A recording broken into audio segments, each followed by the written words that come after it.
Welcome to Firearms of America. Today, as you guys can see, I have a mystery box. So let's open it up and see what it is, because these are the all new I should say,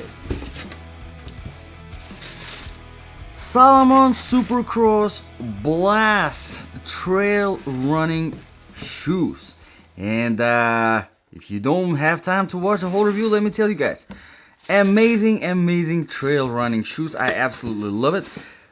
Outsole is definitely more on the aggressive side if you prefer that for your trail running needs or hiking needs, whatever you're doing with them. Definitely lightweight, extremely comfortable. I am very happy with the lacing system, although there are a few things that I think Salomon could have done better. And the same goes for the comfort level as well, but to find out what, you'll have to watch the whole review. So let's start the review if you have time to watch the whole thing. So, as some of you already know, this review is specifically for my Ultimate Survival Boots section. I know this is not boots, these are trail running shoes, but imagine you were wearing these and maybe you were trail running in them and something bad happened. You had to now keep running until you reach the safe destination. You had to run for miles, for days, without taking these trail running shoes off and just hope that you survive. And would these help you with your survival or not? How to make the judgment? Make the judgment based on 8 different criteria. Let's begin. Criteria number 1, comfort level, of course, one of the more important ones. And in order to test the comfort level of all the shoes and all the boots that I review on this channel, I do a 3-mile run and then a 5-mile walk, non-stop, no pauses in between, and then I continue wearing the shoes or boots for the rest of the day. Alright, like I said, these are definitely very comfortable. There are a few factors that contribute to the comfort level, and there are a few small factors that kind of take away from it. Let's start with the first one, which is the weight. Of course, one of the more important ones, the weight. The lighter your shoe, especially trail running shoe, is, the easier it is to run in it. And this is size 10, by the way, and as you can see, it's 11.7, which is very impressive weight. Very good job there, Salomon. Now, to give you kind of a reference number to, refer to, you're looking for something that is under 20 ounce. The more under 20 ounce it is, the lighter it feels, the faster you can run for longer. All right, and this is almost half of the weight, so very good job there, Salomon. There are a few other things that contribute to the comfort level. One of them being the inner sole. Let me take it out so you can see it. And here, as you can see, it is the ortholite, and it is actually nicely shaped. It does have very good arch support. A little bit of the heel bed could have been a little bit more, but not too bad. Not too much of the cushioning.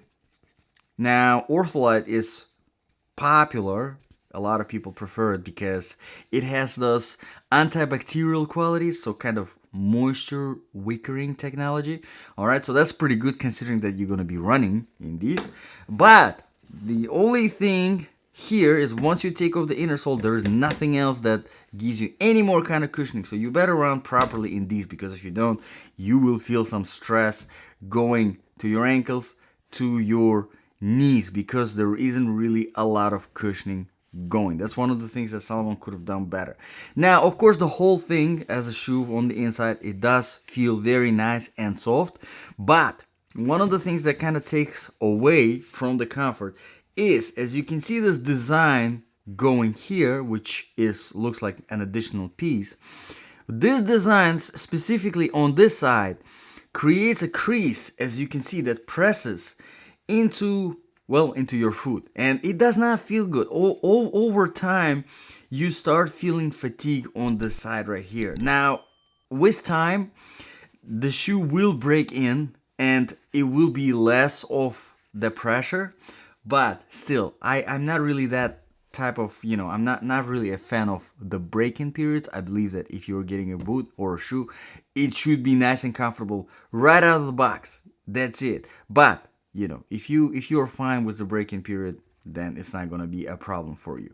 Another thing that I wanted to mention about the comfort level before we move on to the next criterion is the flexibility of the outsole. Here is extremely flexible. So definitely adds you.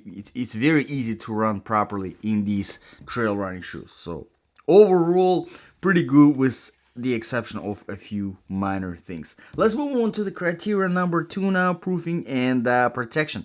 Proofing wise, there's really not much to talk about. These are not waterproof, which I'm completely fine with. I'm not a big fan of waterproof shoes. Kind of pointless to me. Protection wise, there isn't really much. This design kind of adds some sort of a reinforcement, but not much in the toe box. Obviously your ankles are wide open. The heel is a little bit reinforced, but not much. The most of the protection that you're getting in this trail running shoe is from the bottom. Yes, the contact grip technology, you can't beat it. This very hard rubber gives you decent amount of protection from the bottom, so that if you're if you're running over the rocky road, you're not gonna feel anything. So pretty good overall. Let's move on to the criteria number 3 now, quality and the design features. Now, quality wise, Salomon, they know what they're doing. They have been around forever. All right. And I've reviewed a lot of their shoes on this channel, and shoes and boots, and I've never really been disappointed overall. All right, they're always coming out with good products, little things here and there, but overall it's pretty good. And of course, if you check out some reviews on Amazon, you will find a lot of good reviews. Not specifically for this one, because this one is newer. The link is in the description below. Currently there are over almost 30, I think, reviews, almost 5 stars. So yeah, we'll see where it goes, right? Whenever it comes to the design features, here I talk about the lacing system. The lacing system here is one of my favorite ones, the quick lace. However, one thing that I wanted to mention here is usually whenever it comes to the quick lace system, you get yourself a pocket that is hidden here at the front of the tongue, right here. So whenever you tighten it, you roll it up and then you stick it in the pocket and it stays there, nothing in the way, all right? So it's perfect, especially for running on the trail. You don't have any tripping hazards. Here, however, there's a little bit of a problem. Here, Salomon decided to use this as a holder for this.